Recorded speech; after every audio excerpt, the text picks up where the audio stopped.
నేను మతం మార్చడానికి రాలేదు ఆయన. చాలామంది కంగారు పడిపోతాయి, ఈ రోజుల్లో మతాలు మారిపోతున్నాయి. ఎవడా మతం మార్చుకుంది? మనసులు మారుతున్నాయి, జీవితాలు మారుతున్నాయి, బ్రతుకులు మారుతున్నాయి. ఒకప్పుడు త్రాగి రోడ్డు మీద పడిపోతున్నాడు, ఈ రోజున యేసుప్రభువుని చక్కగా మార్పు చెంది కుటుంబాన్ని ప్రేమిస్తున్నాడు, సంఘాన్ని ప్రేమిస్తున్నాడు, సమాజానికి మేలుకరంగా ఉన్నాడు. ఒకప్పుడు అక్రమంగా బ్రతికిన వాడు ఈ రోజున ప్రభువుని అంగీకరించి తన యొక్క శక్తి సామర్థ్యాల సమాజం కోసం వినియోగిస్తున్నాడే. ఏం మారుతుంది అంటే కలుషితమైన వాతావరణం నుంచి విడుదల పొంది పవిత్రత దిశగా సాగిపోతున్నారు. స్తోత్రం చెప్పండి. హల్లెలూయా.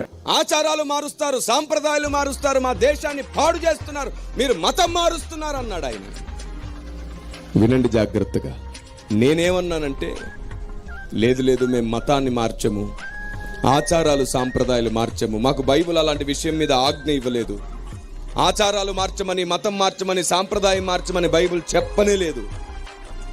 మరి చెప్పకుండా ఇవన్నీ ఎలా మారుస్తున్నారు అన్నాడు కోపంగా. అప్పుడు నేను అన్నాను, ఇప్పటి వరకు ఏ మతం ద్వారా కానీ, ఏ రాజకీయ పార్టీ ద్వారా కానీ, ఏ సేవా సంస్థ ద్వారా కానీ, ఏ పోలీస్ వ్యవస్థ ద్వారా కానీ ఇంతవరకు తాగుబోతులు మారలేదు, నరహంతకులు మారలేదు, శాడిస్టులు మారలేదు, పేకాటగాళ్ళు మారలేదు, మంత్రగాళ్ళు మారలేదు. కానీ బైబిల్ పట్టుకొని ఎందరో దొంగలు మారారు, ఎందరో వ్యభిచారులు మారారు, ఎందరో నరహంతకులు మారారు, మంత్రగాళ్ళు మారారు, శాడిస్టు మగుళ్ళు మారారు, పేకాటగాళ్ళు మారారు. బ్రతుకులను మార్చిన గ్రంథం ఇది, మతాన్ని మార్చే గ్రంథం కాదు. Download ShareChat.